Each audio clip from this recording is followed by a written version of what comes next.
se alteram. O Estado muda porque mudam os indivíduos. As pessoas se modificam, por sua vez, em virtude dos mais diversos aspectos que possam ser considerados: sociais, econômicos, genéticos, físicos, pouco importa. E essa transformação dos indivíduos, ela inevitavelmente é conduzida para o plano do Estado, porque o Estado não é esse ser despersonificado que muitas vezes nós somos conduzidos a pensar com infeliz habitualidade. Não, o Estado é a personificação das pessoas que traduzem nessa pessoa política as suas aspirações, os seus desejos, as suas demandas. E eu disse, as pessoas mudam. E um poeta da minha geração disse: nada do que foi será do jeito que já foi um dia. Tudo passa, tudo sempre passará. Essa ideia de mudança atávica das pessoas que se transporta para o Estado tem relação com tudo o que pode ser produzido pelo Estado, inclusive no tocante à própria interpretação da Constituição. Por quê? Porque o direito, que não é uma porção divorciada da realidade, o direito interage dialeticamente com a realidade. O direito não pode ser interpretado à revelia dos fatos que circundam o direito. Eu costumo dizer aos meus alunos da pós-graduação, lá da Universidade Federal da Bahia, que o jurista da atualidade, comprometido com a realidade do seu tempo, precisa estudar sociologia, precisa estudar filosofia, precisa estudar economia, e se souber um pouquinho de direito, ajuda. Pode parecer um pouco excessiva essa desvinculação que se defende do direito, do próprio direito, mas é um fato que também não passa sem ser percebido a ideia de que o próprio tribunal brasileiro, responsável pela guarda da Constituição, tem dado mostras inequívocas da necessidade de a interpretação constitucional ser permeada por fatores extranormativos. O Supremo Tribunal Federal tem organizado audiências públicas para a solução de problemas que não são apenas jurídicos, mas problemas de natureza religiosa. Tivemos o problema, a interpretação da constitucionalidade da lei de biossegurança, e o Supremo Tribunal Federal ouviu a Mitti Curiae, ouviu os amigos da corte para viabilizar uma interpretação constitucionalmente adequada. Então, essa é a realidade. Nós não podemos recusar a ideia de que o direito é obrigatoriamente influenciado pela realidade, e o direito obrigatoriamente também influencia a realidade. É uma relação dialética que deve ser concebida e compreendida. E isso por quê? Porque o direito, meus caros amigos, o direito é um objeto cultural. O direito é criado pelo ser humano e para atendimento de humanas necessidades. Essa é a ideia que nós podemos fazer de um objeto cultural. Mas enfim, o que é que tudo isso tem a ver com a eficácia horizontal dos direitos fundamentais nas relações de trabalho? A relação é manifesta, é apertadíssima, na medida em que só se produz doutrinariamente aquilo que é relevante para solucionar os problemas concretos da vida das pessoas.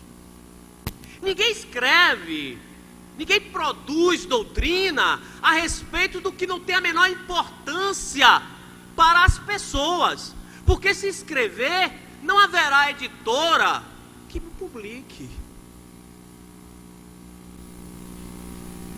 Então, quando nós examinamos a eficácia direta, ou melhor, a eficácia horizontal dos direitos fundamentais nas relações de trabalho, tudo que se produziu doutrinariamente no Brasil e que foi resultado do que se produziu também fora do país, deve ser percebido como uma tentativa de melhorar a vida das pessoas e transformar, fazendo com que o direito seja um efetivo instrumento de consecução daquele valor fonte do sistema normativo brasileiro, referido por Miguel Reale como o princípio da dignidade da pessoa humana. Então é necessário registrar esses dados para que nós comecemos a imaginar a eficácia horizontal dos direitos fundamentais dentro de um contexto de produção de ciência vocacionada à melhoria da condição de vida das pessoas. Mas o que é que vem a ser essa eficácia horizontal dos direitos fundamentais?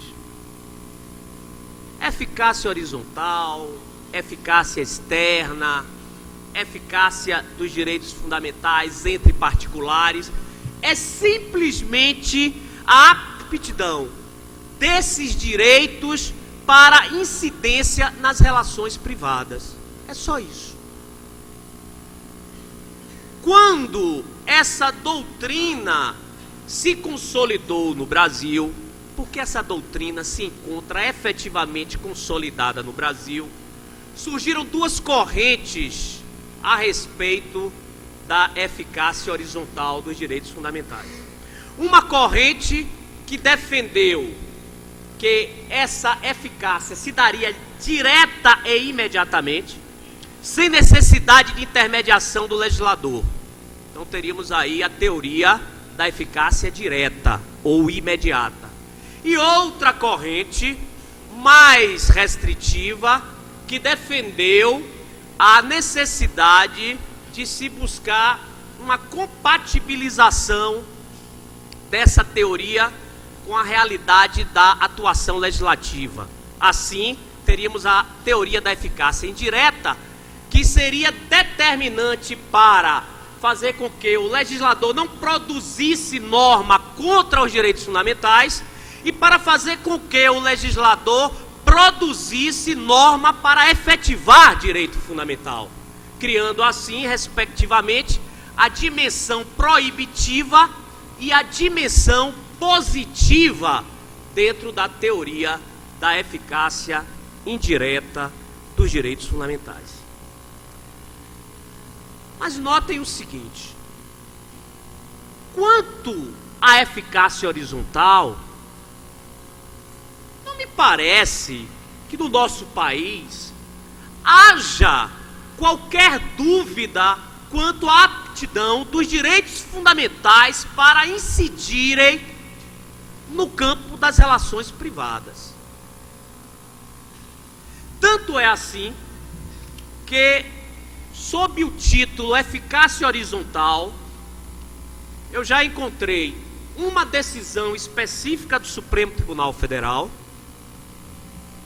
naquele caso conhecido da União Brasileira de Compositores, que o Supremo disse que a retirada, a saída compulsória de um membro desta associação deveria estar precedida obrigatoriamente da reverência aos princípios do contraditório e da ampla defesa.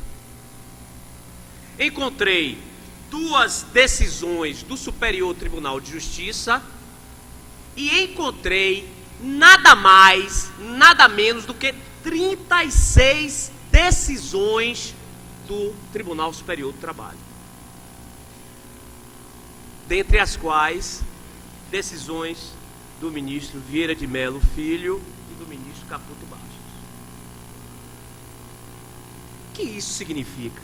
Significa dizer o seguinte, que muito antes, mas muito antes mesmo da consolidação no plano teórico dogmático da eficácia horizontal dos direitos fundamentais, rigorosamente a jurisprudência no Brasil, principalmente na Justiça do Trabalho, já promovia o respeito dos direitos fundamentais no plano das relações de trabalho. Direito à intimidade à frente. À frente o direito à intimidade, que foi o direito que propulsionou a consolidação dessa teoria no campo jurisprudencial, tanto no Tribunal Superior do Trabalho, quanto nos tribunais regionais e nas varas do trabalho. E mais do que isso, o que nós vimos observando é que a jurisprudência brasileira, ela vem se pronunciando sistematicamente em linha de afirmação da teoria da eficácia direta. Os tribunais brasileiros, o Supremo Tribunal Federal, o Tribunal Superior do Trabalho, os tribunais regionais, têm declaradamente feito opção pela teoria da eficácia direta, dizendo o seguinte: os direitos fundamentais se aplicam nas relações de trabalho de forma direta e imediata, tornando totalmente dispensável a operatividade, a atuação, a intermediação do legislador. Muito bem, corretíssimo. E por quê? Porque nós brasileiros constituímos uma civilização histérica. Nós passamos muito tempo criticando os magistrados porque não assumiam uma posição de efetivação dos direitos. Hoje, quando o Poder Judiciário brasileiro resolve assumir essa posição, não, agora é ativismo judicial. Ativismo judicial já. Ativismo judicial agora. Ativismo judicial sempre, porque nós não podemos ficar condicionados à inação de legislador omisso e irresponsável que não dá resposta às demandas da sociedade brasileira. Agora mesmo o Supremo Tribunal Federal disse: vou regulamentar o aviso prévio proporcional. Por quê? Desde 88 está lá no artigo 7º e o Congresso nenhuma resposta deu. A greve no serviço público, o Supremo Tribunal Federal já tratou de regulamentar. Nos MIs, nos mandados de junção 670 e 712, o Supremo disse: Congresso não vai fazer não, eu faço. Isso é ativismo judicial nocivo? Isso é atuação judicial em consonância com os princípios e as determinações que a Constituição prescreve para o Poder Judiciário.